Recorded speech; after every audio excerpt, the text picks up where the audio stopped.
Well, hello everyone, and welcome to today's discussion on people's strategy on COVID-19, managing and evolving and thriving during our pandemic. My name is Shar Miller, and I'll be your host.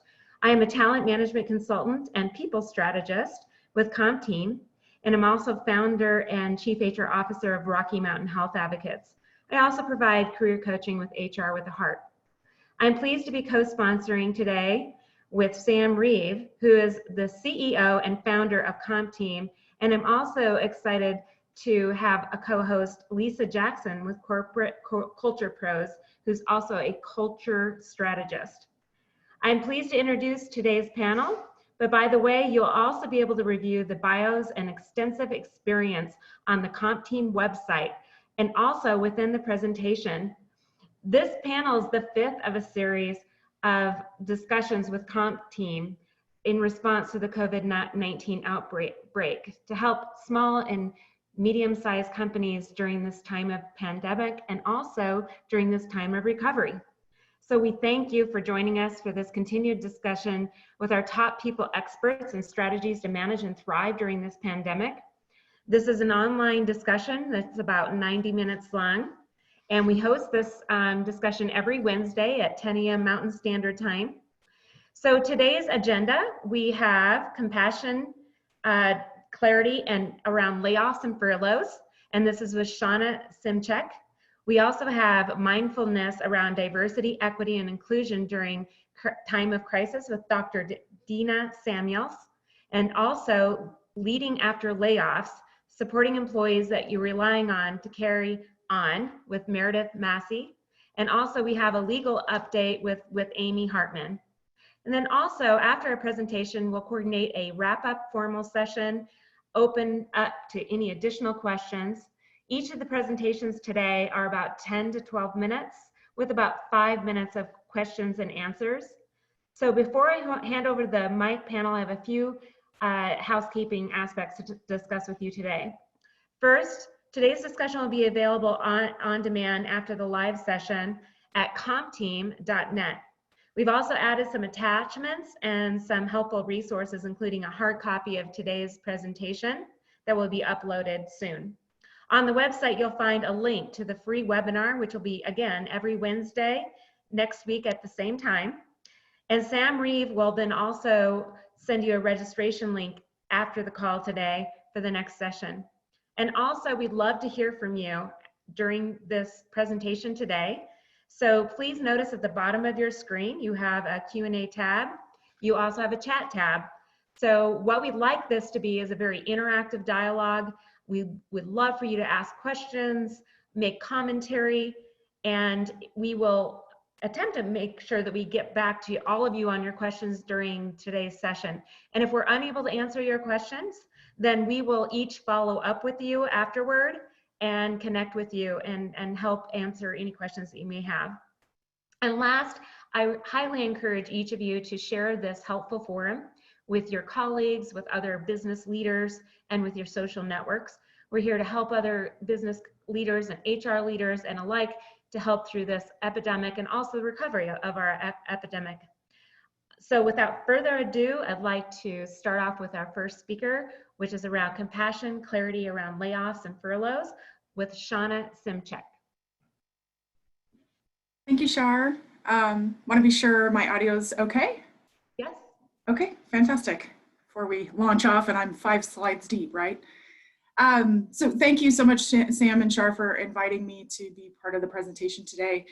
I think if you're watching the news like I am, layoffs are being announced every single day, if not every few hours. And I think I wanted to take a moment to say why compassion during times of layoffs is so radically important.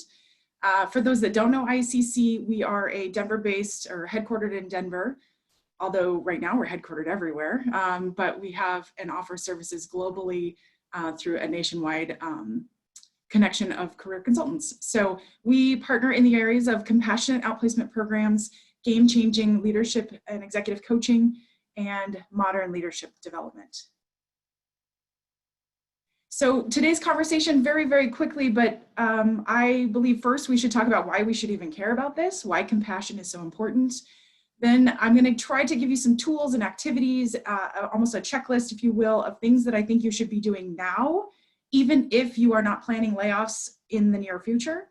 If you are to embark on layoffs, how do you treat employees with the most respect and dignity?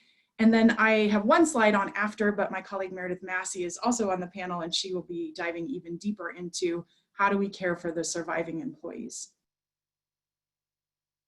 So perhaps you're like me, you're riding a roller coaster every day, or you feel a little bit like this guy. So I just wanted to get a quick glance on who's on the call and what type of people, tough people decisions that you're having to make. So Sam, can you launch my poll? Absolutely. Awesome. And it is multiple choice. So if you are having to do multiple things, I would love to hear from you. Great. So people are starting to respond to the poll right now. Nice. We're getting some good responses. We're going to open this up in just a few more minutes. So a few more seconds here. So 5, 4, 3, 2, 1. We're going to close this in polling. And I'm going to share the results here. Here we go. Okay, yeah, so kind of what I guessed. It looks like, well, NA, 25%, that's awesome. That's really great. So I'd be curious, maybe you're here to hear more from Dena or someone else. But for those, it looks like well over 50, 60, 70% are having to deal with some really tough people decisions. So hopefully we'll help you with some of that today. Sam, can you close that poll? And Will do. thank you. All right. So I really don't, you know, the sort of the upheavals, the organizational upheavals that we're having to deal with today is really our new normal. And it's very upsetting. And I don't really care what you call it. So furlough, laid off, downsized, dismissed, walking papers.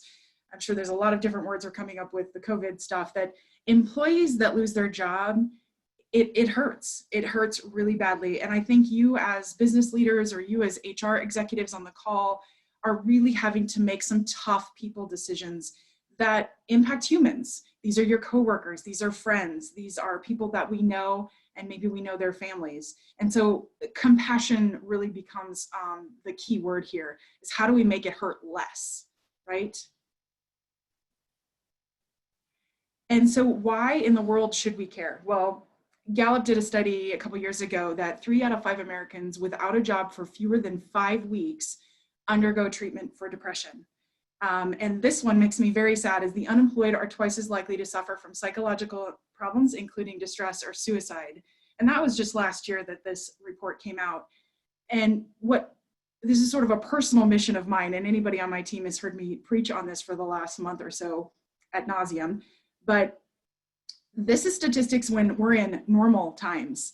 We are not in normal times, and the number of unemployed that are being published every single day could radically make this go up.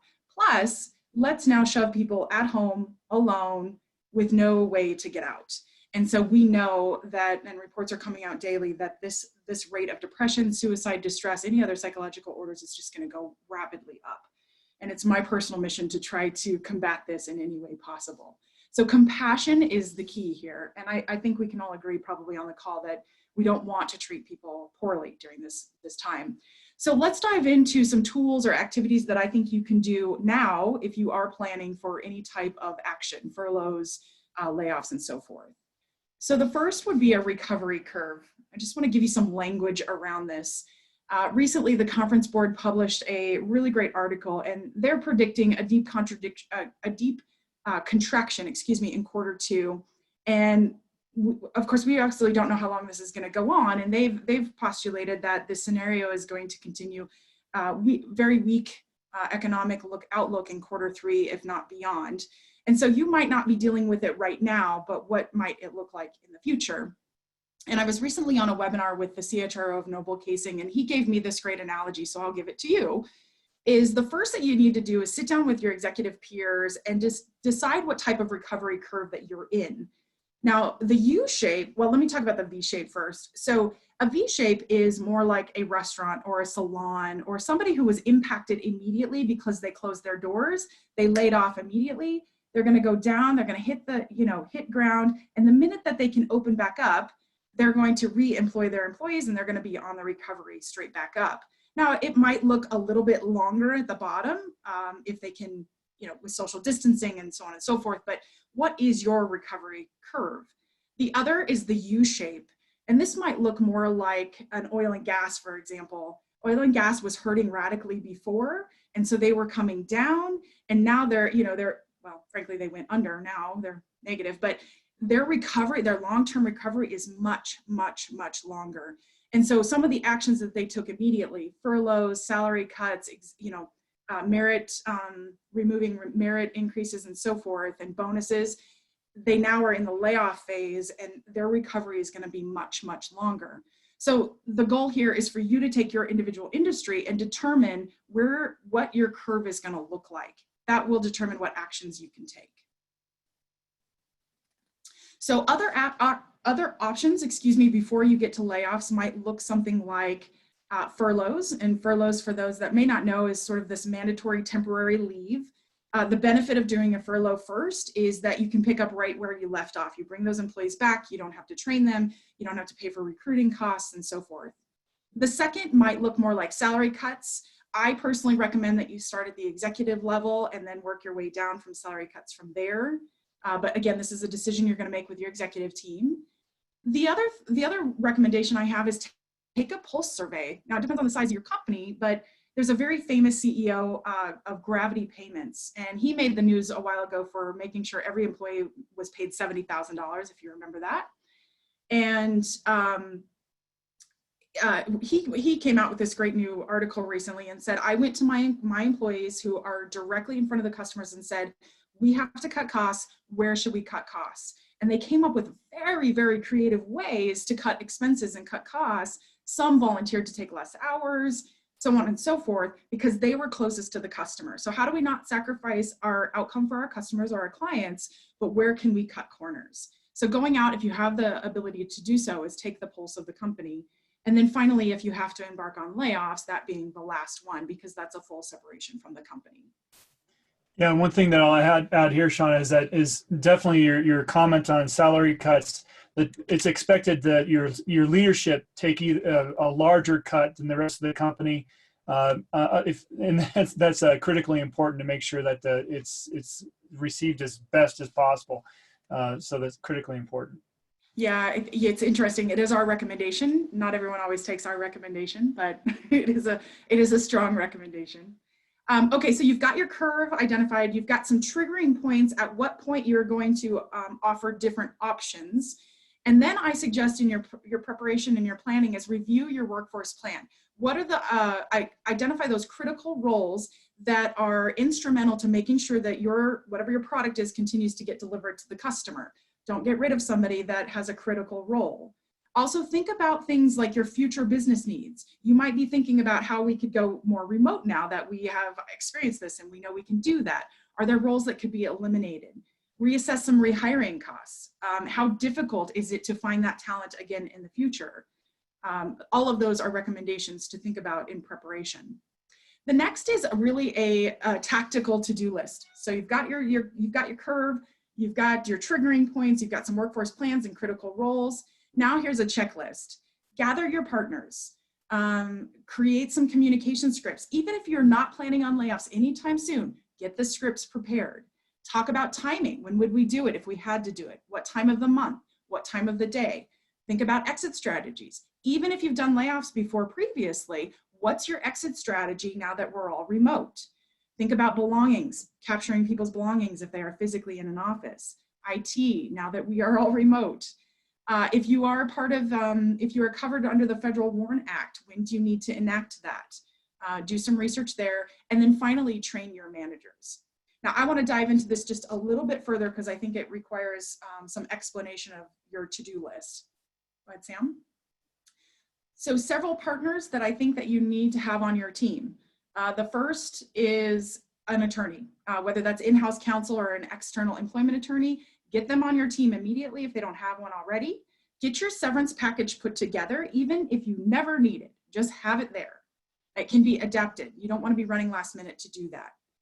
Also, engage your employee assistance program, your EAP. Have them on call immediately if you were to have a notification. Don't hide this number in the paperwork. This is key to reducing the number of depressed and psychological problems. And if they are experiencing that, they have somebody to reach out to. And then finally, number third is really take the time to select a professional outplacement firm. Do not leave your employees in this volatile market all alone. Give them a dedicated career coach who's going to be their cheerleader, who's going to be there with them, even remotely, to help them through this really tough process. Outplacement firms in particular can offer you some really best practices because we have been there, we've done it. A few more things. I always get this question, so I wanted to head it off is, Shawna, why in the world would you invest in outplacement when we are hurting financially? That's more money that we have to spend. I know. However, the first thing is it's the right thing to do.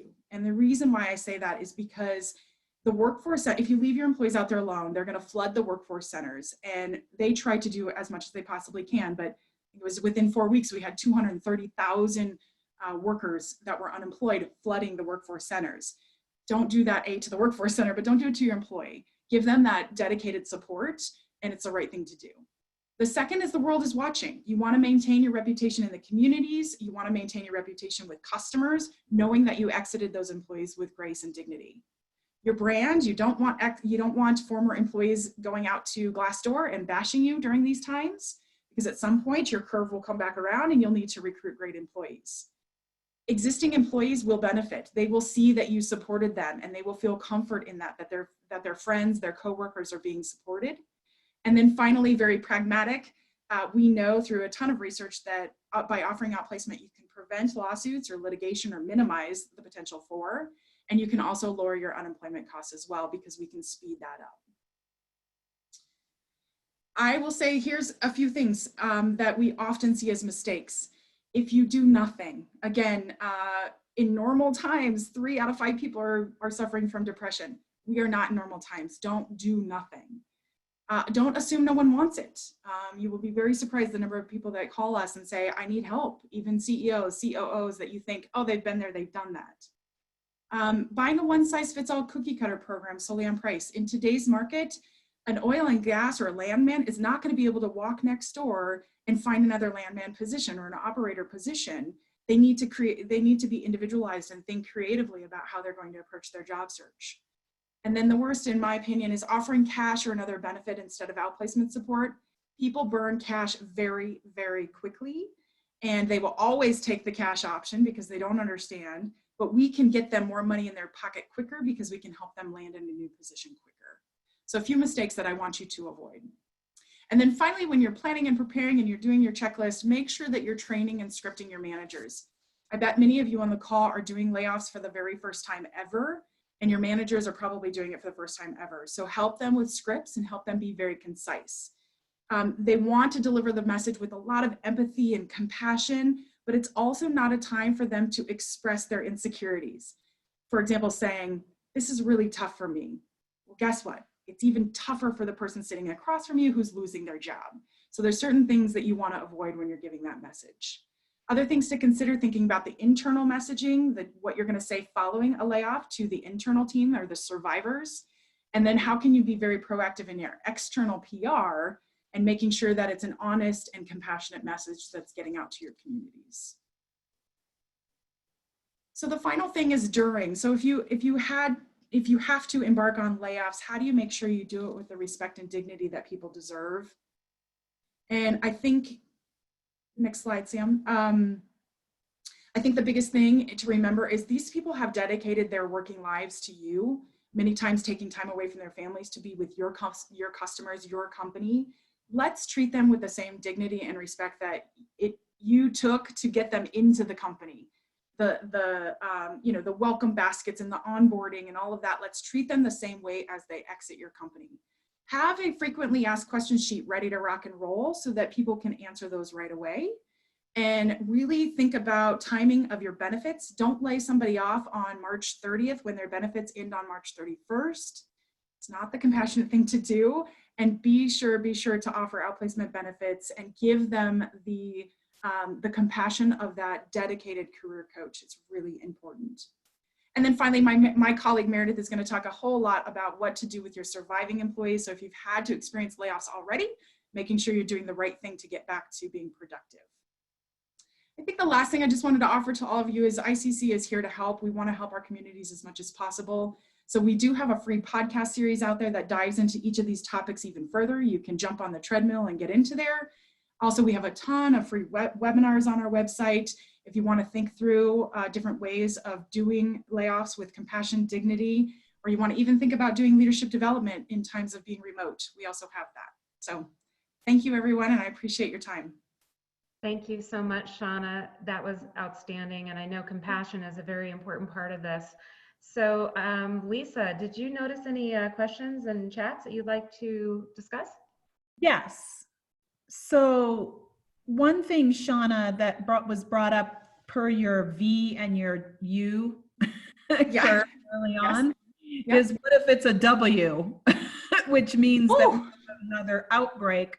And so do you have any sort of thoughts about that part of it? I mean, I think all of these tools, which are great, thank you, really apply in that. But I thought it was just an interesting point that we have to be thinking in terms of, as Meredith said, you know, the shift to safer at home, what's that going to look like? And in terms of the whole, you don't want to bring people back and then have to lay them off again. Yeah, you know what, I actually might add that to my slide, whoever, I'll give credit, I'll steal it shamelessly and give credit. But we are actually seeing a lot of that because of the PPP programs. So initially, before we knew the government would step in and support some small businesses, there were layoffs. Those people are now going back and rehiring to cover under the PPP plan. And now, you know, depending on how long this curve is, so you get the W effect, boom, you may fall right back into this. So I think, you know, constantly staying in touch with your executive team members to say, what type of curve are we on? It gives people a common language, and continuing to update your triggering points, at what point you will enact different things, and playing out the sort of what if scenarios. And those are not going to be fun. We're doing it at ICC as well, and they are not nice discussions to have. But to have the information that you can share as quickly as possible and to have your plans in place if action needs to occur is the key there. So being planful and prepared. I think I just wanted to say, this isn't really a question, but I wanted to just add on to something that I've seen in my work over the last few weeks as well, that, you know, I think that a lot of the knee-jerk reaction to laying people off or furloughing them was obviously a business saving move, right? But there isn't there's a lot of employees that I have talked to that aren't feeling very trusting of their leadership in terms of how it was done. Yes. So I think I just want to reiterate how important it is that if you have to make these hard decisions, that there's transparency in the way that it's done and the fairness and showing that caring and compassion, which is hard to do when you, like you were saying, I don't want to convey this is hard for me as a leader, because it's actually harder for you to not have a job. But going the other direction, which is kind of completely stoic or just really, you know, putting on your mask around it isn't appropriate either. That's right. And I think that's where, you know, if I'm driving home a message, it's the planful, it's the preparedness. We are having a lot of discussions with organizations that did pull that trigger very quickly, may or may not have done it quite the right way or the ideal way, and are now having to deal with some of those repercussions. But we're also having a lot of very proactive conversations with organizations who are saying, we're not there yet, but if we lost, you know, 5, 6, 10 clients in the next week, we'd be there very quickly. And so how do we make sure that we are prepared and we can do this with the most compassion possible? And that's why I say reach out to, you know, ICC, reach out to your partners, get those people on your team, because we are having, you know, 4 or 5, 6 conversations a day about different unique and creative ways companies are doing this. And we can say, wow, have you thought about doing it this way? Everything from collecting belongings to doing notification conversations on Zoom. There are a variety of different creative and unique ways that you can think through what might work well for my culture, what might work well for my employees, and what works well for my business. just having that in your back pocket is going to be wildly helpful. Well, great. Thank you so much, Shawna. Thank you, Lisa, for those thoughts. Thank you. So thank you. So now we're going to move forward, and I would like to introduce Dr. Dena Samuels that will discuss mindfulness around diversity, equity, and inclusion during times of crisis. Dena? Thank you. Thank you so much. Thanks, Shawna. I thought that was great. Actually, Sam, if you can just go back for a second. Thanks, Shawna, and thanks, Shar and Sam, for having me participate in this. I think that this is a moment that we really need to take a breath and figure out what can we do, what kind of strategies can we use. For me personally, what I found was that, you know, I'm a diversity, equity, and inclusion consultant, speaker, trainer, etc. And I have brought all of my courses online. Like, that's what I've had to do in this crisis time for myself. And thankfully, I've been using Zoom and doing virtual classroom, you know, teaching for several years. So I actually had some experience, and given what I do around diversity, equity, and inclusion, it actually molded, it kind of came together very nicely in terms of my being able to be a resource for others in this time of crisis. So next slide, please, Sam. Thank you. So here's the reality of where we are. Most organizations are not even thinking about DEI, diversity, equity, and inclusion. They are ignoring it mostly because they're thinking about how do we survive today? Like, what, you know, when you're in survival mode, you're not really thinking outside the box. You're not thinking, how do I need to, you know, how do I need to be in the workplace?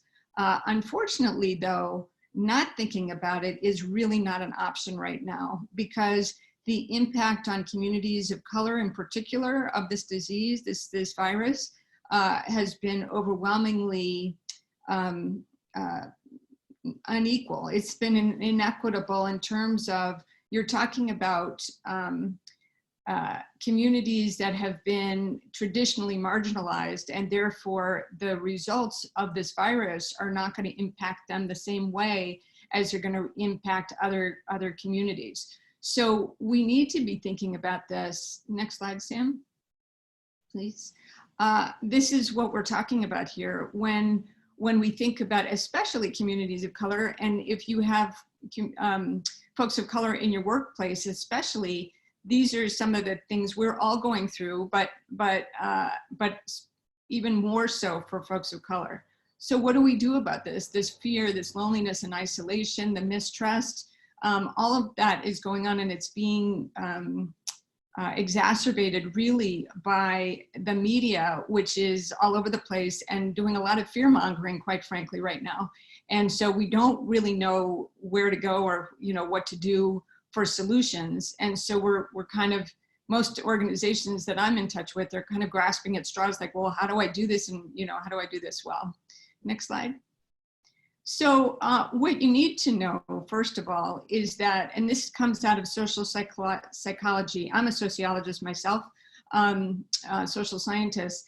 Coming out of the psychology field, we learned that in times of trauma, people tend to, you know, move into sort of a fear and panic mode where they are contracted, constricted, and reduced. And that's how their thinking is, unfortunately, at the same time. Our brains want to go directly to traditional modes of thinking, traditional ways of what we've been taught in the past. Unfortunately, that means also relying on stereotypes. So this is why it's a problem, and it's even more so for this moment of this crisis, because you know, most people are stressed anyway, right? If you took a survey of the world, people are typically stressed. This is well above stress levels that we're used to. So now thinking about it in terms of, we're even more likely to rely on stereotypes. And unfortunately, that's going to have very strong and deep impacts on communities of color in particular, but also traditionally marginalized communities as well. Sam, thanks. So what do we do about this? And my goal today is really to think about, first of all, how do we come out the gate of this virus on the forefront of diversity, equity, and inclusion? Like, how can you be a leader? That's what I'm most interested in. How can you push shift the needle while we're in this sort of cocoon phase. And we're, as soon as things launch, we want to be on the forefront. We don't want to be sort of sitting back and going, well, now things are quote unquote back to normal, which we know that's not really going to happen quite like we, some of us may have hoped. The first thing to know is that our biases are critically important to understand, to know what our biases are. So I just want to, I'm giving you such a quick overview of some of the things that I take a deep dive in some of my trainings. But thinking about stereotypes as mental energy savers. So if we are more likely to rely on stereotypes at this moment of this chaotic, crisis, this time of crisis, then we're more likely even for those mental energy savers to actually work. So even when we don't consider ourselves as biased in any way, I hear that all the time, well, I don't have a biased bone in my body. You may have heard other people say that as well. Unfortunately, they've stuck in our brains, some of those stereotypes. And our brains will literally just jump from stimulus to jump to conclusions very quickly. And that can be very problematic, right? Next slide. So I read yesterday, Dr. Dena, that one thing is everybody takes offense and says, oh, I'm not biased and so forth. But I read yesterday that if you have a brain, you're biased. Yes. Yes. So I think that taking some of the way for us to understand and embrace that we all have some bias in some way. Absolutely. Important. Yes. And we've talked about that as well. That's the Neuro Leadership Institute says that if you have a brain, you're biased. So this takes some of the blame and shame away from this work, because to know that we all have biases, that we've all allowed some of the way our brains work has allowed some of the biases that have been perpetuated through our society, through the media, through our perhaps our partners, our families, or wherever, that some of it's gotten stuck in our brains. So I don't come at this work from a blame or shame place. I really come at it from having some compassion for ourselves that, wow, what did we learn and what might we do differently? So very quickly, I will invite you, if you haven't done this before, we need to know what our biases are. And this is one way to find out. It's very quick. It's a 5-minute test. It talks about, there's tests on implicit association tests on race, gender, sexual orientation, social class, religious beliefs, all of that. You can take a test on each one. And this is critically important. These implicit association tests, or IATs, are a great way. There's over 500 journal articles in the scientific community that use this test as a basis to measure a person's implicit bias, implicit or unconscious bias, same thing, right? So this is a great way. You can't do anything about your bias until you know what they are. And so you can take all these different tests to figure out, and you get results right away that show whether you have a strong automatic preference for example, white over black, which is most people do, or heterosexuals over, LGBT, lesbian, gays, bisexual folks, etc. And you get your results right away. So then you can start looking into, what do I do about that? What do I do? How do I, now that I know I have this bias, what can I do to shift it? So next slide, please. So here are some ideas to think about these biases, right? And again, taking implicit bias training, whether it's from me or someone else, is critically important for your whole team.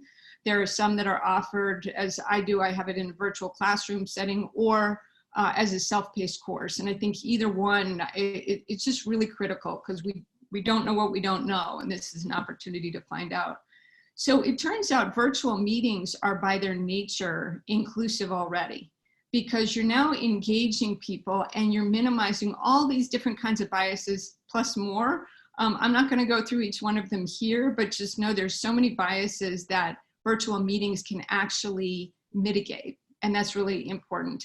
The accessibility piece is critically important as well. As long as you have some sort of device and you have internet access, you can be on these virtual meetings. So it sort of levels the playing field in terms of, you know, who has access and who doesn't.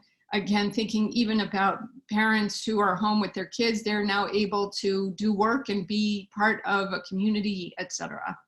Next slide. So out of the research that we've seen, we know, and again, calling on the Neuro Leadership Institute, because they've got some phenomenal, they're neuroscientists, so they're looking at the way our brains are reacting during this crisis. And one of the things they talk about is that we need some sort of, our brains have a need for autonomy or control over the situation. And they also, our brains also need relatedness. We need connection. And so some of the many suggestions I want to give is that we need to be thinking about how we are interacting in these virtual meetings, for example. So the fact that we have a space to do chats means that people, everyone on the call or in the Zoom room or wherever you're at has the ability to interact at the same time, which we can't do in regular meetings, right? So that's kind of exciting. But also thinking about making time for social connections. So starting your meetings off with a few minutes to share with each other, and perhaps there's not enough time to, if it's a big group and you don't have time to get through every person on the call to see how they're doing, invite folks, for example, in the chat space to say one word or 3 words or a sentence or whatever about how you're doing right now. And immediately you get, you know, you get feedback, you get people intentionally engaging. And those are the kinds of things that our brains need right now, right? I would also invite, whenever possible, to make sure folks have their screens, their videos on whenever possible in those meetings with your communities.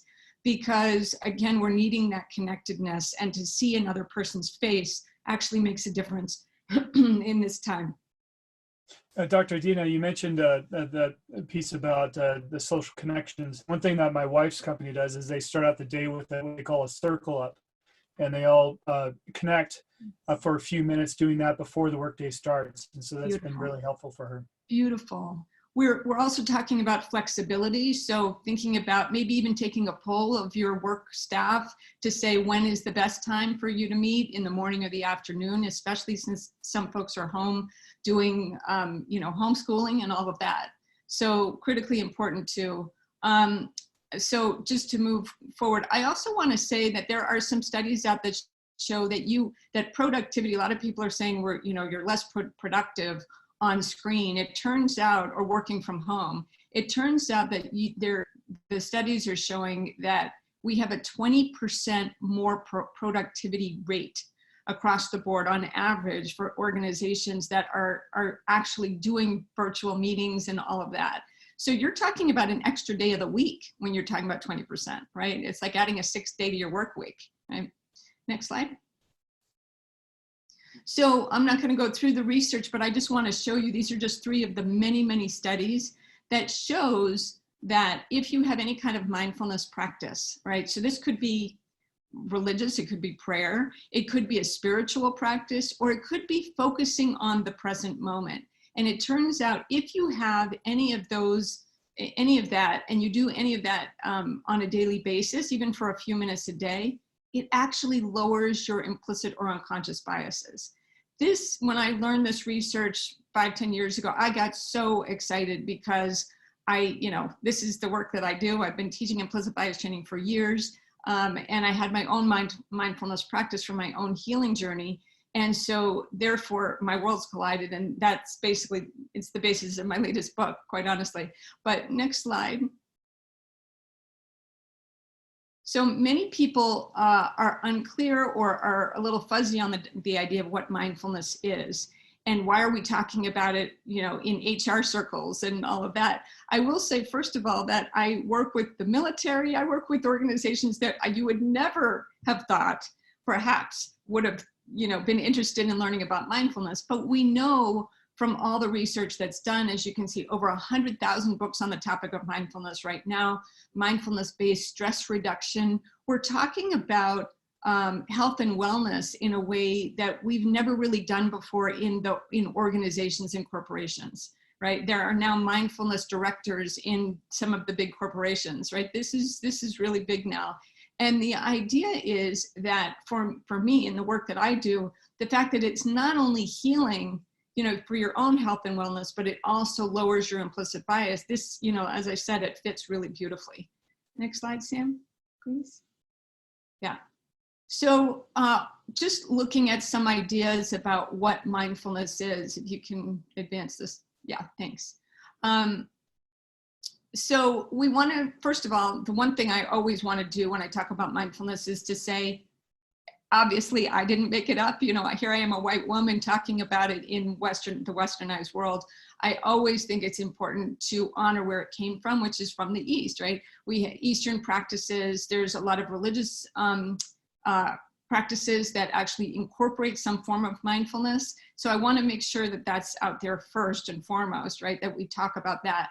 But when I talk about it in organizations, I really talk about it as an awareness of the present moment. Noticing what's happening in your own body, noticing how you're feeling yourself, and then you can actually relate that to others as well. You can have mindful communication, you can have, there's all kinds of ways to incorporate it, especially as a leadership practice. So, and I call it a 10-second vacation, and I'm gonna ask Sam, is it okay to take 10 seconds and actually offer the practice for folks right now? Sounds like a great idea. Let's do it. Okay.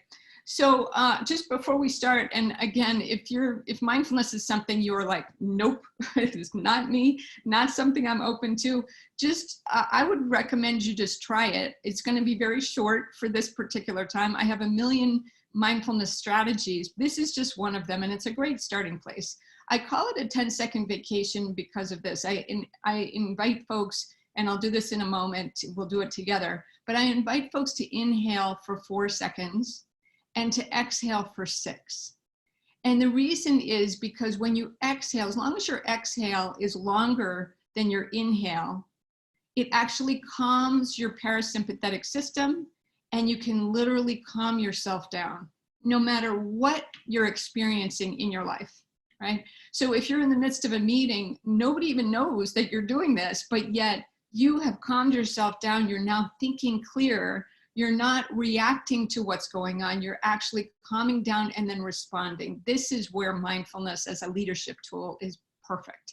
And it's also, especially in this moment of crisis, a very useful tool. So very quickly, if you would, just notice where you are in the space that you're in. If you're sitting in a chair, just notice if it's comfortable for you to put your feet on the ground. That's always helpful so that you can have a connection to the ground, even if you're up higher, you know, in a building somewhere.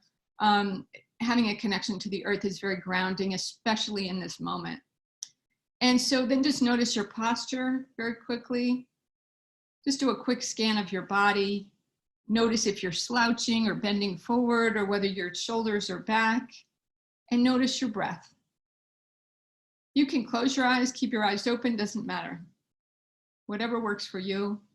And then I'm just going to invite you at your own pace to count 4 seconds in as you inhale. And then 6 seconds out as you exhale.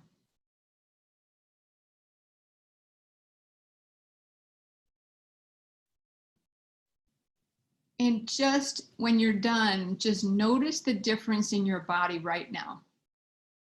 Just notice the difference. That's it. That's the first very great starting practice for mindfulness. And it's amazing. Yeah. It's amazing how effective breathing is. Absolutely, absolutely, yeah. And that's what we need to be doing, which we're not, because we're going at such a fast pace and trying to figure out.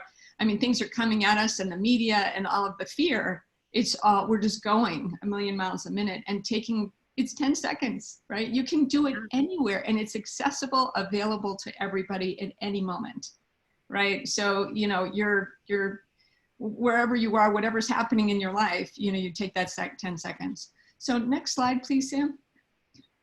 Go ahead. So just as a recap, noticing that, you pause, you notice your reactions, you notice your emotions, you notice what's going on, how your body is reacting, and, take a breath and respond. It's a big difference. And it's just one, like I said, one tool of so many in terms of understanding how we can respond differently to these situations, right? And again, if we want to be on the forefront and, leading edge when we pop out of this thing, pop out the gate, we really want to be thinking about what tools we can practice and learn so that they're part of us by the time we get back, to wherever we're getting back to. Next slide, please. So very quickly, these are two of my books. I offer them up only because they have a lot of strategies for culturally inclusive leadership. So not only talking about implicit bias, but shifting the culture around microaggressions, micro inequities, those kinds of things, talking about other kinds of strategies, communication strategies, et cetera, if they're helpful. Sam, next slide. And I want to offer this free gift. So if you text the word butterfly to this number 66866, I actually have a little bit of a longer guided meditation. I think it's maybe 8 minutes, something like that. But it will, especially if you're new to this, or even if you're not, it sort of takes you through a process so that you can really notice what's happening in your body, and it guides you through that, right? You can also find lots of meditation practices, including my own, on Insight Timer, which is a wonderful app as well. Next slide. That's it. Thank you. Great. Well, thanks, Dena. Just one thing that, I know that some people out there, including myself, I have trouble, taking, being mindful or meditation and so forth. But so how effective is just taking a moment and going for a walk or disengaging for a moment? Is that so critically important? And in fact, I would say, I could do a whole, 2 hours just on strategies like that. So, and some of them might be obvious, but some of them really aren't. And as much as we say, oh yeah, I'll do that tomorrow or something like that, it turns out if we have these kinds of practices that we have dedicated ourselves to. So in other words, you set an intention and you commit to, I'm going to go out for a walk, even if it's 5 minutes. Go outside if you can. And if it's not for a walk, if it's for, just for getting some fresh air, we need to be connected to the planet now more than ever, right? We need to understand that this is a global pandemic. We're all dealing with this. We're all going through it. And so getting outside and breathing that air is critically important. Again, even if it's just for a few minutes a day, if you can get exercise outside, even better, right? And even doing that on a daily basis to some level, whatever level you're at, right? I'm very fortunate. I live near a park, so I go for a run in the park in the mornings, and it completely transforms my day. Mm-hmm. Yeah, particularly right now with our air being much cleaner. Yes. I think it's even better time to breathe in air. Right. And in terms of honestly, like going back to the very beginning, thinking about, what the Neuro Leadership Institute suggests about that we need autonomy. We need to be able to control something. There's so much that's beyond our control right now. And we have the ability actually to set intentions and actually make ourselves, have a plan. And those plans actually make us feel, it gives our brain, it's like food for our brain. It gives our brains exactly what they need right now. Right. Yeah. Thank you so much. I think we have time too. Lisa, did you see any questions that came up or comments in the chat for Dr. Dena Samuels? No, not at this time, but I think it was a very great discussion in terms of food for thought. And I think my, question that's been kind of circling in my mind is just this idea that the bias that you're talking about, the mental bias is just, so I see, I work with an organization that has probably 80% non-white. And it has been, I think, really eye-opening for me to see that even though I am a very inclusive person by nature and by what I do, how that awareness of difference shows up, even, and then somehow biases me actually a little bit in the wrong direction, not to make decisions on someone's behalf that because of the color of their skin, but to almost go the opposite direction, which is either to excuse or in some way hold a different standard. Is that something that you speak to and see as well? You know, that where it's not in a negative direction, but you know, you're trying to sort of be inclusive with people that maybe can't perform, right? And how do you have conversations that are real when you're already in this one-up position seemingly in the organization? And I do think that culturally. Yeah, and that I'm just going to preface this by saying this is a much longer conversation.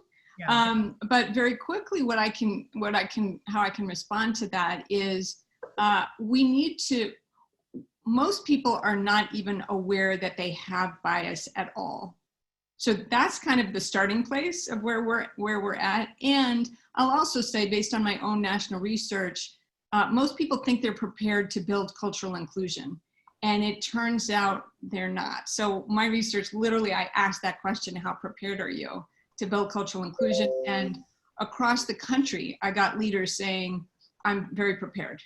And then when I said to them, well, are you doing these things? And I invited them, I gave very specific strategies, like, are you doing this and are you doing that? And the answer overwhelmingly was no, no, no, no, no. So we may think we're inclusive and nothing, you know, I'm not suggesting you're not, Lisa, at all. Please don't misunderstand. But really where most people are in this moment is thinking, I got this. Not realizing that we live in a more segregated community today in the United States than we did even during the 1960s. We are more segregated in terms of housing and other measures. And so we're not building relationships across difference. And in my mind, that's what we need to be doing. So I totally understand your question, Lisa, in terms of I'm trying to overcompensate perhaps a little bit for the exclusionary possibilities, critically important. I think that we need to be learning what our biases are and then learning what the strategies are of how to minimize those biases first. That will actually, once you understand those, once folks understand those processes and have a commitment to it and strategies for how to do it, it makes it much clearer when you get to the point of being in conversation with someone. You're like, oh, I see that stereotype coming up. I see it. Right? Most of the time we don't see it. It just, you know, we act on it. And you can see a stereotype pop up and think, oh, that's interesting. Look what I just thought. And you keep, you know, you keep to what you're focused on, which is the human being in front of you. Does that make sense? Definitely. Thank you. Yeah. Well, thank you very much. That was a very insightful conversation, very enlightening. And so thank you. And so at this point, we're going to change to our next topic, which I think as we're now going through, we're starting to see glimpses of recovery a bit, I think, if you do watch the media.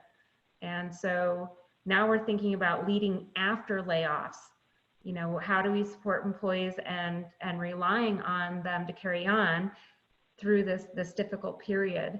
So Meredith, Masse, I'm not sure if you can get your video on, if you can be switched to the host by Shawna, but that would be fantastic if you could lead that discussion. Well, I will absolutely lead the conversation. I'm sorry that my video does not want to cooperate, but let's move on anyway. My part of today's conversation, and first, thank you all for having me on to talk about this particular topic. I think it's one that companies often forget about, even as they're doing their due diligence and moving through to conduct layoffs as compassionately as possible. Sometimes we forget about the quote unquote survivors. So today I want to add to the conversation by talking about the folks who remain, and quite literally the people on whom the companies are relying to carry on after the layoff has happened. Even before we get into a quote unquote recovery mode, I'm talking about immediately following the layoff and for days, weeks, maybe even a month or two to come. So here are the topics, and let's go ahead and move on. I would love to know also who is on the call, and if you don't mind giving me a quick glimpse into your experience with layoffs with this short poll. I'd love to know what you have experienced. Have you indeed been laid off yourself? Have you been on the side where you have had to conduct notifications and layoffs? Maybe you have experienced both. And if you're one of the lucky ones who gets to click neither, hats off to you. So Sam, keep me posted on how we're doing on the poll. Sure, we're almost there. I'm going to give about 5 more seconds. We'll get those numbers in. Okay, 3, 2, 1, here we go. I'm going to share this in polling, and here's the results. Oh, both. The vast majority of folks who are weighing in here have either been laid off, conducted, or both. So my hearts are with you. My heart is with you all for sure. And those who say neither, good, and applause for that. Thanks, Sam, and thanks you guys for weighing in here. So let's just review really quickly the path that got you to the post layoff points. Like Shawna mentioned, excuse me, earlier, hopefully you've contacted your general counsel or other employment attorney to help you with fair and ethical severance packages. Hopefully you've partnered with an excellent outplacement firm to provide that compassionate support, especially now that everyone is so isolated. You trained your managers who had to be a part of that conversation to conduct the notifications with the utmost dignity, respect, and again, compassion. You've probably supported your senior level leaders in creating the messaging that really focuses in on the business reasons for the downsizing. You've created clear messaging for the rest of the internal audience, the remaining employees, so that to try to help them understand why it was necessary. Worked to create and plan your external PR message. Made sure for the day of notifications that you took into consideration the safety of everyone involved, and then actually conducted the notifications with compassion and dignity. That is a whole lot of work, and preparation is key. The question that remains then is, okay, but what about the remaining employees that the company is relying on to carry on? We highly recommend and always talk to our clients about this at ICC about in that upfront planning stage before we even get to the day of notifications. Let's also create some plans for taking care of the employees that we need to stick around to help get the organization back to its new normal, if you will. You might be asking, well, why support the survivors? And Sam, we can move on. Why support them? Shouldn't they just be happy to have a job? Now, I'm pretty sure that no one on this call is saying that, but I bet that you've encountered leaders who seem to have that particular attitude. Well, the fact of the matter is when we don't support the survivors, it's true that layoffs can be the trigger for them to quit if they were having some doubts anyway. Why support the survivors? Because that sudden staff shortage can absolutely hinder efficiency and productivity. Suddenly, I now have the work of 3 people because 2 of my friends who used to sit next to me are now gone. And truly, investing a little bit in supporting the survivors will far outweigh the high cost to find and train new people. When it costs 2 to 7 times their annual salary alone to replace them, isn't it worth spending just a tiny bit of time and maybe some resources to help them stay committed and productive in this aftermath, if you will? In fact, there was a study that was done and it was reported in the Academy of Management journal that bigger layoffs generally produce bigger turnover after the fact. And let's move on and share this data, Sam, that, for example, layoffs that targeted just 1% of the workforce, on average, they saw a 31% increase in voluntary turnover after the fact. So if that doesn't convince you, let's do the math there. If you took 31% of your current workforce times even 2 times their annual salary, that's the cost to replace them. So hopefully we can all agree that it's worth spending a little time with these key players as we try to get our organizations, back to the new normal. Yeah, one thing that I'd like to comment on here is just, I've seen companies that they go through phases of layoffs. So they do one, and then a couple weeks later they'll do another, and then a couple weeks later. Right. I can't imagine the amount of turnover that they get from that, and when people think the ship is sinking. Well, that is absolutely true, and we could go deep into back to our Psychology 101 courses and remind ourselves of Maslow's hierarchy of needs. The minute we feel unsafe, the first thing that we think is, oh my gosh, am I next? So the rest of my talk then is for you all and for you all to share with your managers and leaders in your organizations to help you understand what they're going through so that you can approach the surviving or the remaining employees with the same amount of dignity, respect, and compassion as you've shown their friends who have had to leave. So in terms of leading change after a layoff, if we can move on, thank you. Let's look at these 3 things. Understanding what their experience is.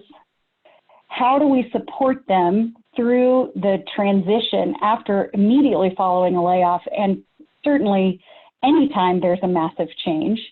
And I hope to share some super practical tips that everyone on the webinar today can walk away with to implement immediately. First, let's talk about the difference between change and transition, just so that we can all be on the same page, if you will, and be coming at this from the same viewpoint. Change is the event. Change is the thing that's happened. It's situational.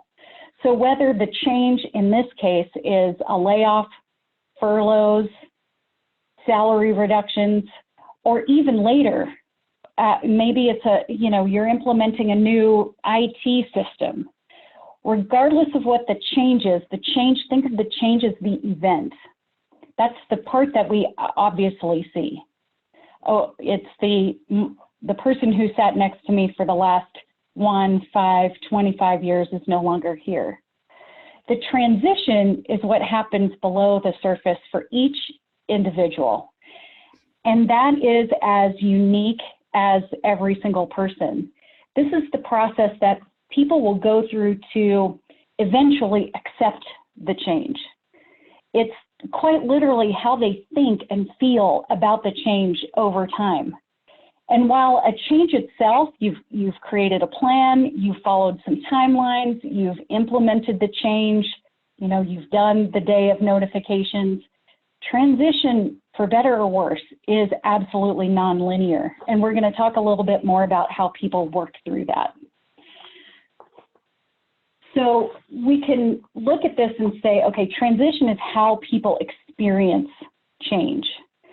And we love this model by William Bridges, who is one of the godfathers of change management.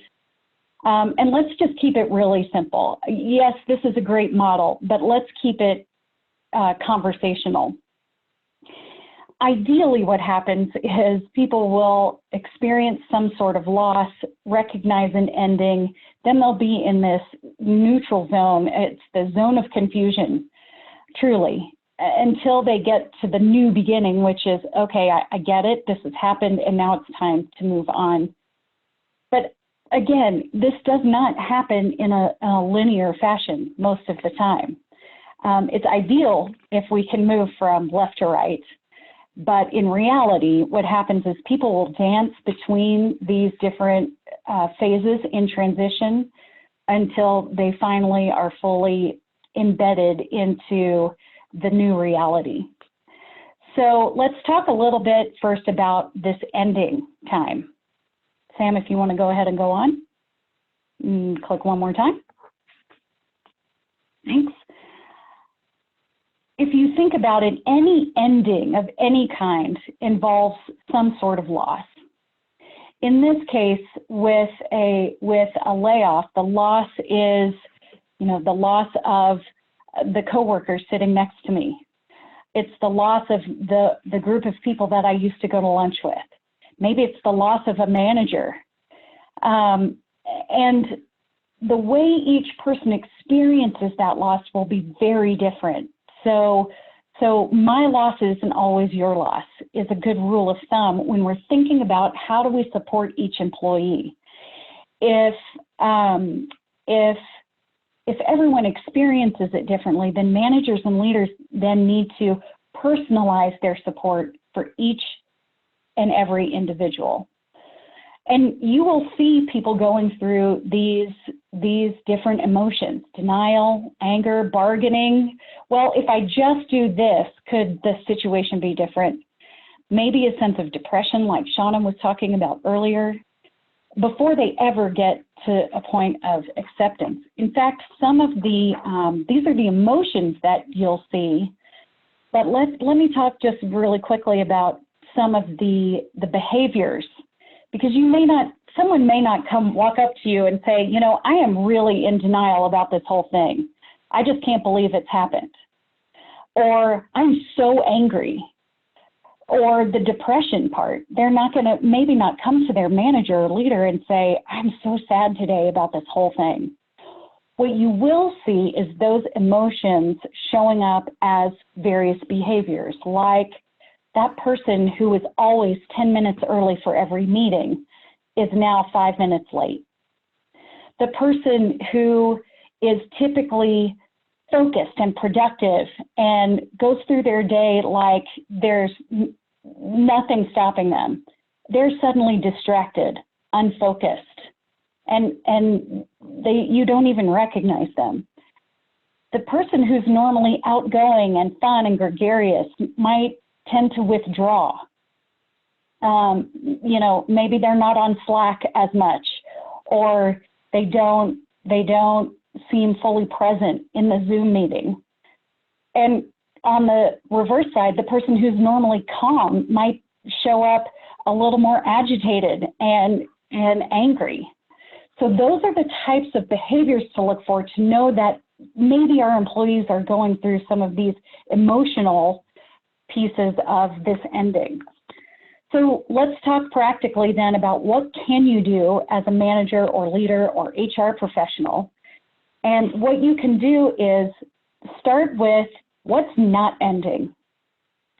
Start with what is staying the same. There will be lots of people on your teams who need to know, even though all of this has happened, here's what we still have together. Certainly acknowledge people's emotions and understand that some level of grieving is natural and necessary. This is also not the time to stop communicating. In fact, I would say it's the time to over-communicate. Give people the information they need, and I've got some tips for when they have questions that you don't have the answer to yet in just a minute. Also, look for ways to soften the impact. Help them take some time if they need it. And certainly, we love the idea of communicating to the remaining employees, especially immediately following the layoffs, everything that the company is doing to help their friends. If we could just go back one slide, Sam, that'd be great. So at some point, we'll move beyond the sense of loss into the really, really fun time of this neutral zone, where it's in between the time of grieving and feeling loss and being angry and in denial well before we ever get to the place of fully accepting what has happened. And honestly, you guys, this is the toughest time. This is the toughest time because it is a period of complete questioning and confusion. The old way of doing things is gone. We don't know what the new way is yet. And this period can last for quite a while. As leaders and managers, this is a perfect time to start taking advantage of time for recreating how work gets done, for repatterning and rebuilding. This is absolutely the time for creativity and learning and test driving, doing things in a new way. I can't remember who brought up the question or the idea before. It might have been Shawna, about ask your employees, what's never worked that we now have the opportunity to do differently. So here are some ideas for when we get to this very confusing, uncomfortable time of in between ending and beginning. Some things that you can do here, Sam, if you wanted to go ahead and advance. Some things we can do here, absolutely communicate, communicate, communicate. Share as much information as possible. I don't know if you've ever been in the situation when, especially when we've been together in our workplaces, with a lack of communication, we will start to create our own stories. And we will start to gather in small groups. It's that traditionally what we've called water cooler talk, and start making up stories in our heads and start supposing, if you will. So this is not the time to close your door and decide that because you don't have a ton of information, you're not going to share. Share as much information as possible. In your conversations, be sure to focus on the purpose of the work at hand. People need to know the why. We can all go back to Simon Sinek's why. But let's get really practical and talk about, especially in one-on-ones, the purpose of the work that we continue to do. Start to paint the picture of what the future can look like when we all stick together. And start to create a plan for moving forward. What does that plan look like? What are the next steps? And probably one of the most important pieces of this, especially in one-on-one conversations, is helping employees clarify what their part is in the new normal. That is not to say that we can give them a choice. You know, we don't give them you don't play the part of deciding whether or not the layoffs get to happen. But once the layoffs do happen, and we know that we need to carry on, what part do you want to play? Here are the new goals.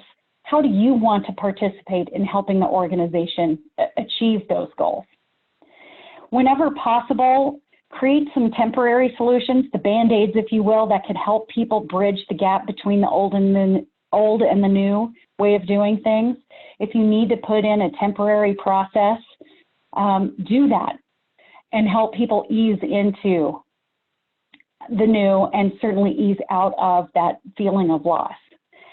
And this is also a time to insist on creativity and learning. You know, sometimes the best ideas, for better or worse, come out of the most painful situations.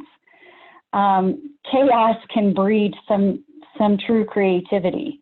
What do they say? That necessity is the mother of invention. Well, here's the new necessity.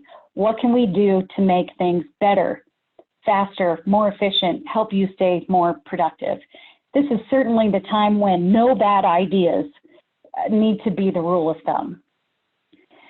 Eventually, as people move through this transition in accepting the change, there will be a time when they start to accept what the new beginning looks like. Now keep in mind, it's only after letting go of the old way of doing things and having the space to grieve the losses. It's only after spending plenty of time in that really fun, confusing, uncomfortable in-between space. But eventually you will start to see some people who will start to be re-energized. The behaviors you'll start to see here is, you know, people might start acting normal, quote unquote, again. They'll be back to their old selves again, or at least starting to move in that direction. So when we see that the organization is moving into, you know, out of that complete state of confusion and unrest, here's some things to consider as we're moving into being happier, or at least accepting of the new beginning. So let's move on, Sam, to the next slide. Again, continue to communicate, reinforce with communication. This is absolutely the time to talk about new attitudes and the behaviors that are needed, whether it's, you know, what time to show up for work, or simply how people show up for work. Talk about, and I would say, recognize the people who are doing it well, who are all in, so that others can see who their role models are in this time. Collaboration is key, as is aligning roles and responsibilities to the new normal. So what's my new role? What are my new responsibilities? What new processes need to be put in place? Because the old ones don't work. Review and update the reward structure that goes back to rewarding people who are doing what needs to be done in the new normal. And certainly to help people understand what success looks like, celebrate the successes when they happen. And take time for learning when things don't go exactly as planned. This is a brand new world we're talking about. So mistakes will happen, and the key is not to punish, but learn from them.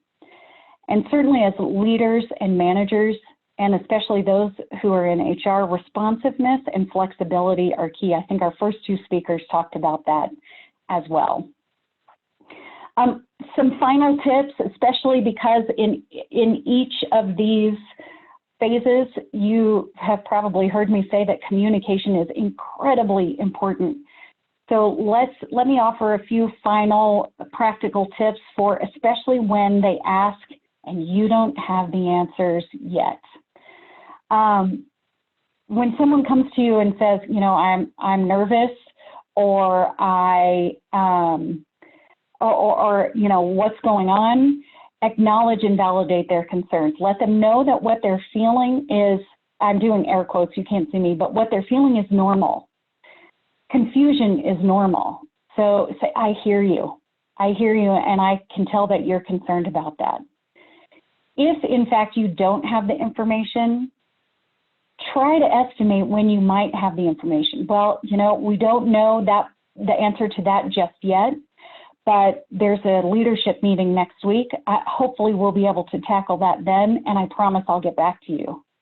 And if it doesn't happen in that meeting, if you run into a delay, tell them what you do know and what you're doing about it, and then ask for input. What can we as a team do about it, or what can we as coworkers do about it? For sure, the things not to say, Sam, if you wanted to go ahead and press again, just trust us, be loyal, stop complaining. You should just be happy to have a job. Again, I know no one on this call has ever said any of these things, but my guess is that you've probably heard other leaders say similar. Instead, try this. You know, I don't have the answer to that question. Here's what I do know.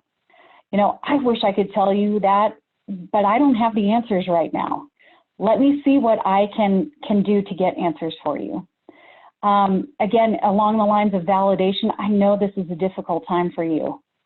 What can I do to help remove some barriers to help you get your work done? You know, I hope you'll hang in there because you're so important to this team.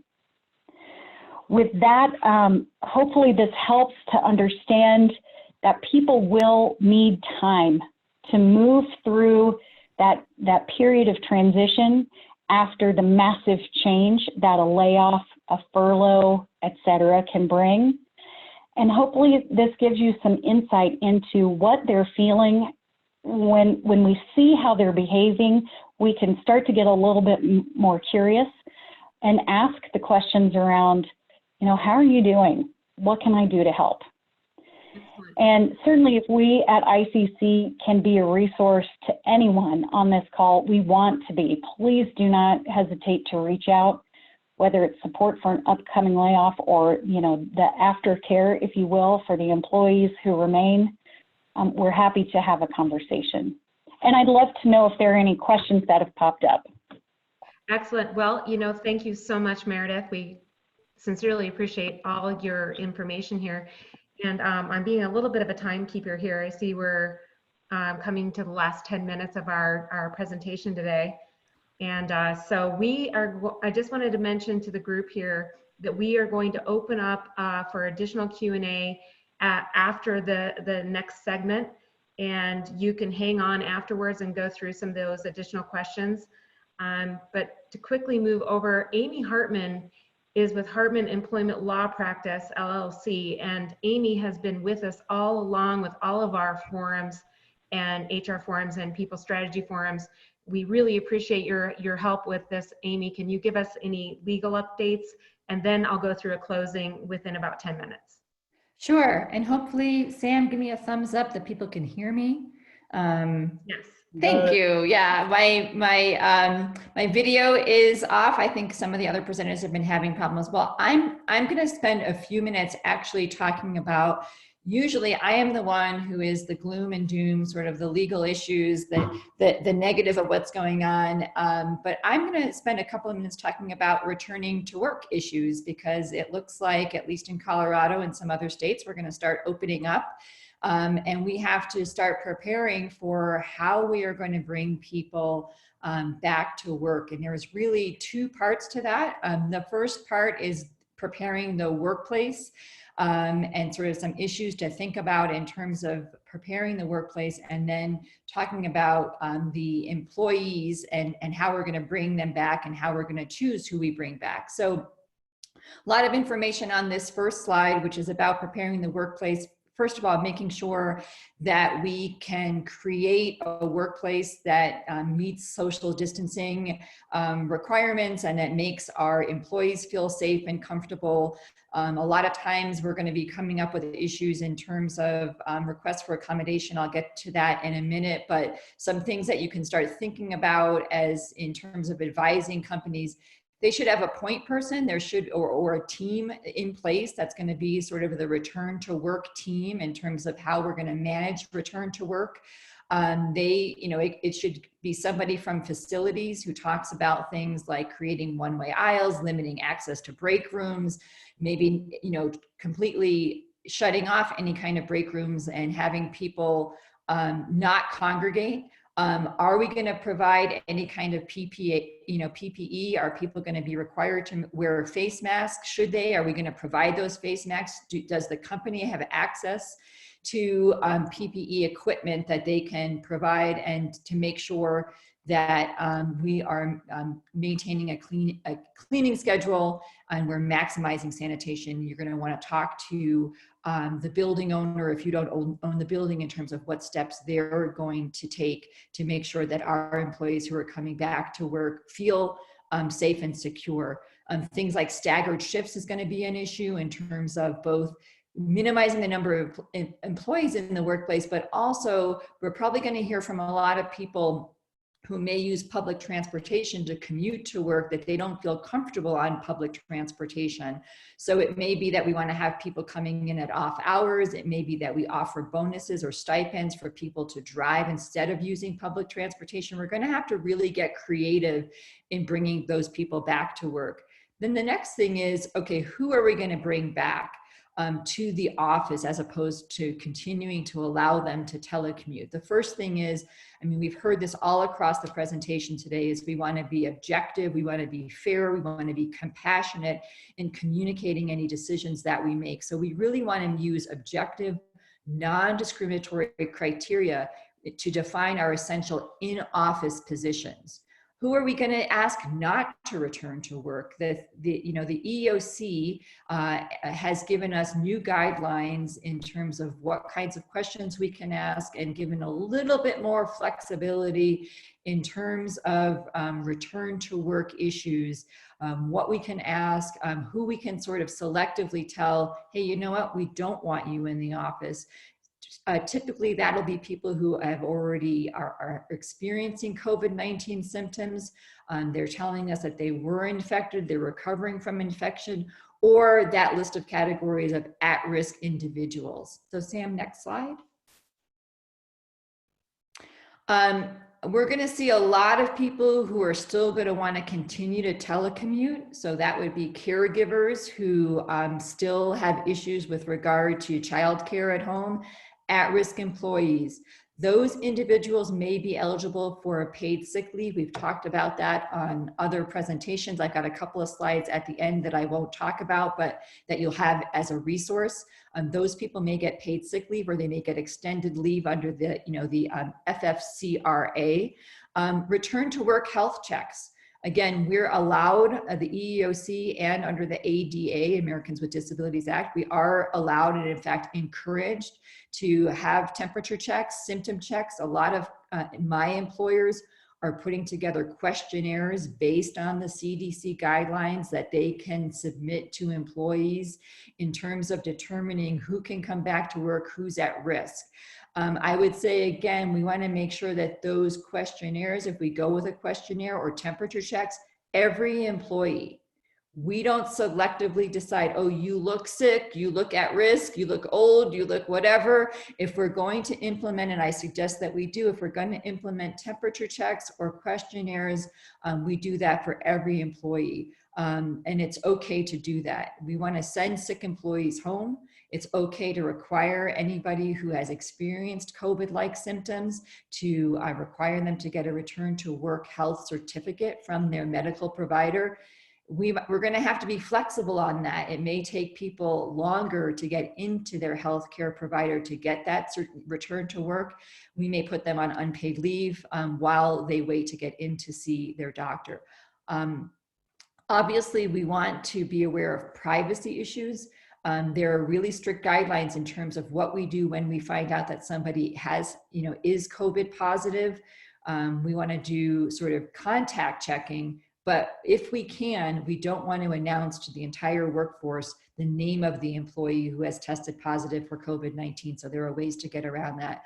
We also want to be aware of harassment and discrimination issues. We are experiencing sort of in the world at large and in workplaces some fear of people who look different, who may have come from an Asian country or even from, sort of a European country. So you want to be heightened in terms of your HR practices to look for harassment and discrimination issues. We're going to see a lot more requests for accommodation. It can be mental health issues that are coming up, not being able to return to work again because they're a caregiver or other provider.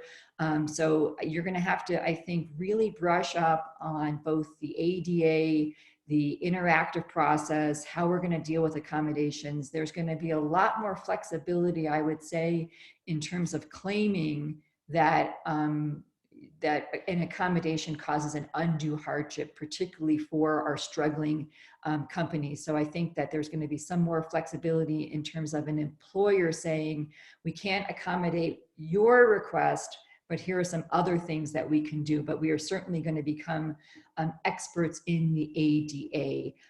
The next slide just has a lot of guidance resources for you. And I would pay particular attention to that last bullet point, which is the EEOC guidance on ADA. So I might have to change the link there. I think it's a good link, but that new guidance that the EEOC just came out with, it's an FAQ. It's got lots of questions and answers in terms of what employers are thinking and needing to know in terms of bringing employees back to work. So I will stop and be cognizant of our time. Well, I guess I'll say one other thing is that real quickly is that for the CARES Act, the Congress, the Senate just passed refunding both the SBA Emergency Industry Disaster Loan Program, and they also are going to refund, I think the vote will be tomorrow, to add money to the Payroll Protection Program. So those of our small businesses and small employers who either have loan applications in the queue or who are still thinking that they may be eligible to apply, they should go ahead and talk to their lenders and get on board with that. The parameters, I think, are going to be they're more focused on trying to get money in the hands of truly small businesses and using credit unions and smaller community banks to make that happen. Well, excellent. Thank you. Thank you so much, Amy. And so I'm going to do a quick conclusion wrap up just because we are at the end of our half hour here, and then we are going to open up for more further discussions because we've had such a great participation today and lots of questions and answers. So let me go through the conclusion and then we'll open it up for additional questions and answers. So again, today we discussed many topics, many relevant topics during this time of crisis and epidemic, and I'm hopeful we're looking at recovery now. So just a reminder for all of you that participated today, thank you so much for doing that. We have a recorded webinar. We have hard copies of the slides. We will have additional resources. Sam and his team and our team with compteam.net will have those posted. We'll also look through all the chats, the Q&As, and follow up with everybody to make sure that we were able to answer all of your questions. In addition, we ask you, please attend the next session. We ask that you attend the next webinar. Again, it's next Wednesday, Mountain Time at 10 a.m. Please share that. Share with your colleagues, HR leaders, executives, industry leaders that need help during this time. Also, we'd love to hear from you about future topics during what you'd like to hear about. We are already working on our next panel for next week, and we are excited that you'd come back and hear about those things. And then also, please send us emails, communication, and also please share, So at this point, what we're gonna do is conclude today's session, but we're going to hang on here with our panelists, our speakers, and Amy, thank you so much for being that valuable resource. So if anybody wants to hang on and talk about some more of these questions, let's do that. Thank you. That's great. Now I would just like to acknowledge Amy Hartman. I mean, she has given back to the community hours and hours of her time in these sessions and providing very valuable real-time information that a lot of companies need. So thank you, Amy, for dedicating your time to this. Oh, no, thank you. It's a pleasure to join you all. I'm blushing, but you can't see me because my video's not on. Amy, there's a couple of questions that I'm going to just throw out for any of you who are interested in some of these very specific, I guess, guidelines around people returning to work. One comment or question is, what about asymptomatic people? How do you manage them? And the second question, I'm just going to throw both out because they're kind of related, is how do Colorado companies determine if they need to require returning employees to wear masks, and do companies need to provide the masks? Okay, so the first question in terms of asymptomatic employees, we can, what we are seeing now, obviously, is that temperature checks don't tell the entire story. They probably tell a very, small part of the story. So, the other way to get to information in terms of determining whether or not somebody may have a high degree of probability of exposure to COVID-19 is through a questionnaire. So a questionnaire would be to all employees, and it would ask them if they've been exposed to anybody who's tested positive, if they've had any of the other CDC symptoms. And so I wouldn't make it up on your own. I would make sure that you really look at the CDC guidelines in terms of what some of the symptoms are. I would really be hesitant, even though we want to be obviously safe for all of our employees, we don't want to overdo it. And so we don't want to take somebody who says, look, I just have allergies, and say, nope, you're going home. I think, we're just too scared about this. I think there's a balance that needs to take place between sort of facts and boots on the ground information and making assumptions, which again gets us into potential claims of harassment and discrimination. In terms of what kind of protection or protective equipment is needed for a workplace, that's going to keep changing, and you're going to need to go to the COVID, the state of Colorado or Governor Polis's COVID-19 website. And it may even change between what the state requires and what your local municipality requires. And so before you open up the workplace, you're just gonna, it's gonna be state of the art, and it changes. And even Governor Polis has said that if we start to see a resurgence, we're gonna maybe pull things back. So in terms of what is required, whether it's masks or whether it is gloves, if it's a salon or somewhere you're coming in contact with individuals or customers, we're going to look at those websites. And I would say that if it is required for a business to open to have face masks or to have gloves, that it really would be like uniforms or anything else that we would be obligated to provide either that equipment or to provide possibly a stipend. I would hate to see that you would put the burden back onto the employees in terms of having a safe and protected workplace.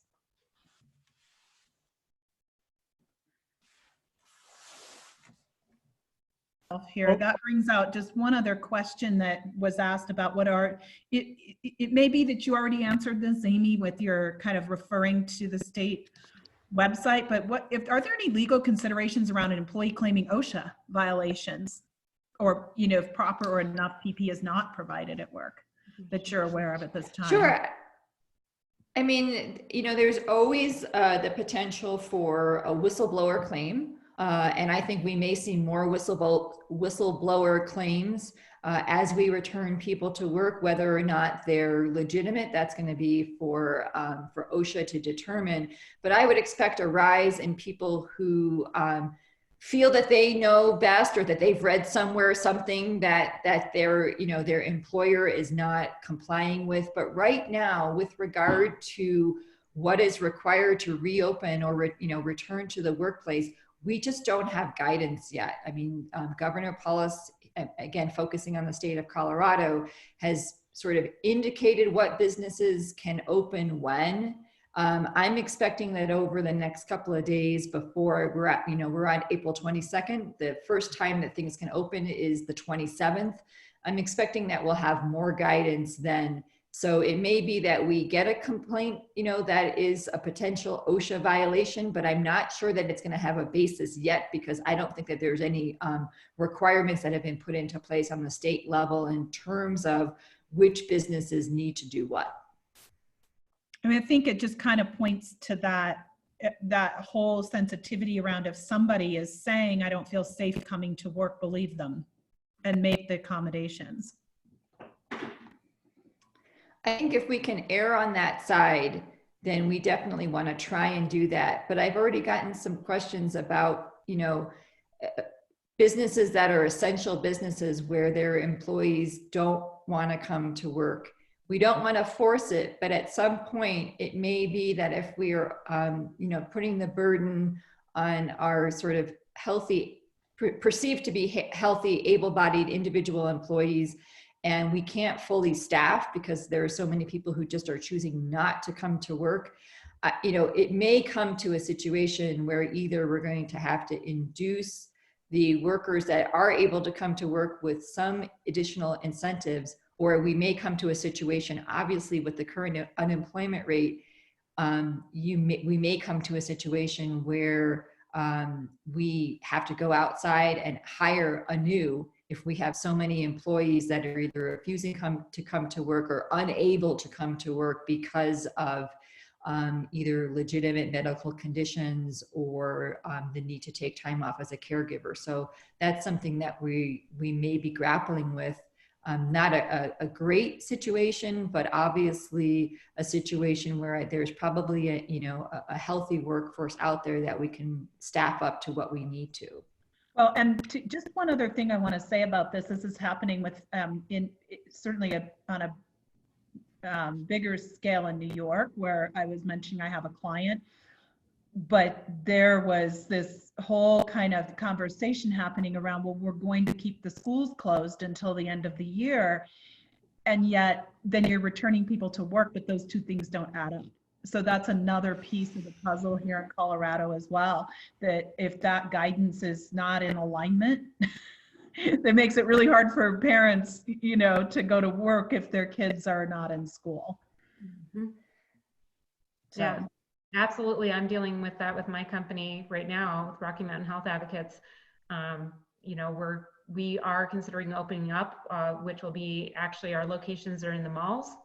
But at the same time, I have staff that, are having to take care of their families and, trying to adjust to the new normal, so to speak. So, we've been looking at ways to have a different business model, maybe offer virtual opportunities. And think about all those factors as far as the PPE and the protective factors to take care of our staff if they decide to come back to the malls and those locations. So it is very difficult. We have to be ahead of the game and really think about what we're doing.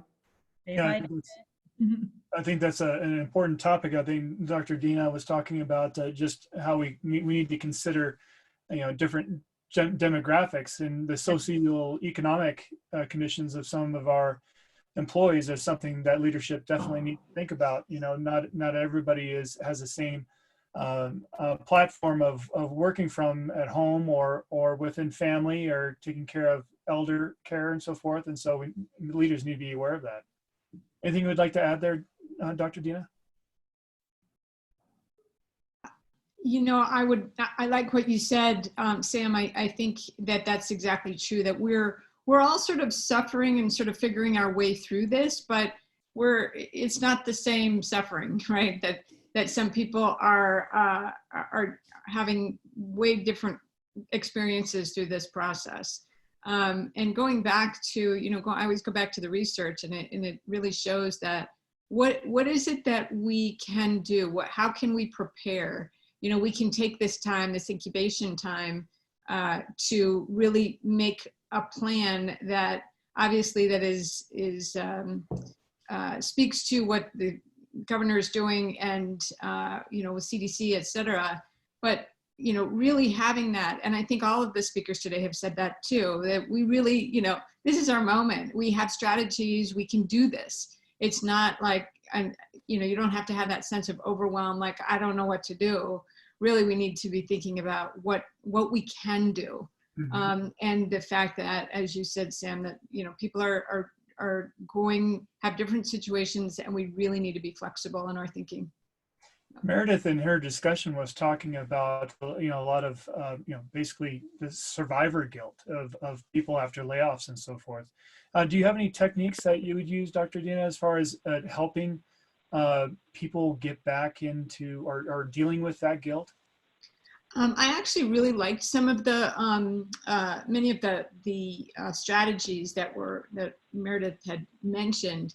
The idea again of, you're coming at the survivor guilt is going to be weighing on you, right? And you're thinking, why did I get to be here and the other person did not? Noticing those feelings, noticing how and when they're coming up, breathing through them, going through whatever process you would do for any emotions that you have, right? That we all need to have some coping strategies, and this is the time, right? This is the time to really be practicing. I always say, this is what we've been practicing for, this is the moment. And so taking, if you don't have a lot of good practices that are going to help you through, this may be the time to figure some of those out. I'm happy to help, but just knowing that that survivor guilt can interfere with your thinking clearly in your meetings, in your just in your productivity. So don't just ignore it, please. You know, actually, and encourage folks to say, you know, even to talk about it. If I think that the biggest mistake we make often is to assume, well, this is a workplace, so we're not supposed to talk about feelings. But it turns out that when we do, it makes people not only feel like they can overcome some of the challenging feelings, but it also makes them feel more included, and it also makes them feel like they belong. It increases that idea of connectivity as well as community. And these are the things overwhelmingly you want right now, right? Being clear, concise, and very practical with your suggestions. Yeah. And if I could jump in, thanks, Dr. Dena. This is Meredith. You can't see me, but I could not agree more about everything that you said about if we are allowed to show some emotion and be authentic in the workplace, it has all of the benefits that you've talked about, and that equals a higher level of commitment, a higher level of, you know, that word engagement.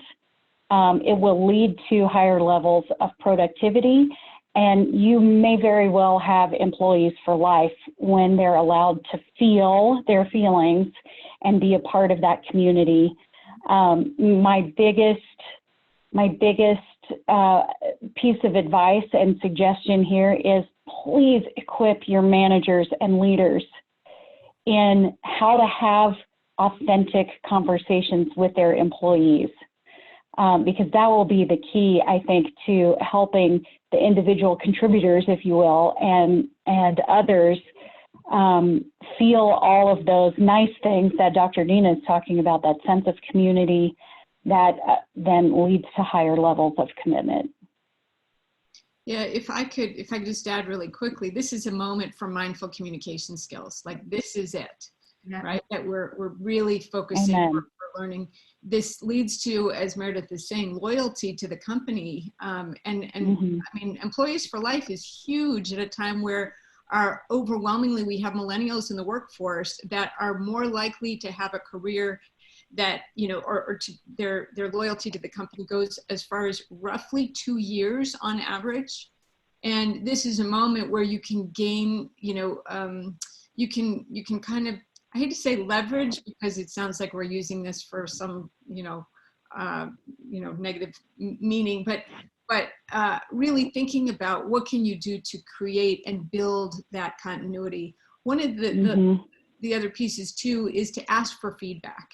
How are we doing in our leadership?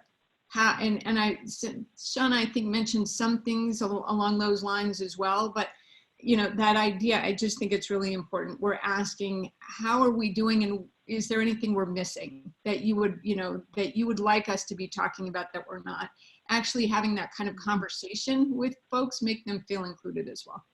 Well, thank you so much, Dr. Dena. And I'd also say that right now, I think the entire talent management strategies and the traditional HR mindset of those traditional performance management programs and coaching programs, actually, I think it needs to be shaken up at this point. I don't think your traditional models of normal performance evals and normal processes that we've always thought of, I think we're gonna have to think very differently and completely change our paradigm shift around people strategy. And that's why I love having the thought partners here to talk about that. So I think that we are about concluded here, and I'm seeing the folks are about to drop off. I think we're about 15 minutes past. Any final comments from everyone? And if you want to continue talking with us, we will have our panelists on the compteam.net webpage, and you can email or communicate with us separately if you'd like. Any other final comments?